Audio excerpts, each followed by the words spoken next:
बीडमध्ये 2 जुगार अड्ड्यांवर पोलिसांचा छापा, 9 जण ताब्यात, 3 लाखाचा मुद्देमाल जप्त.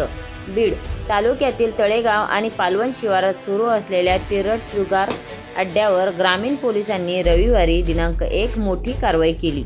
या कारवाईत पोलिसांनी 9 जुगारांना ताब्यात घेतले असून त्यांच्याकडून 3,23,460 रुपयांचा मुद्देमाल जप्त केला आहे.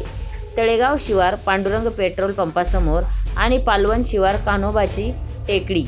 रोख रक्कम, जुगाराचे साहित्य आणि 7 दुचाकी एकूण किंमत 3,23,460 मुद्देमाल जप्त केला.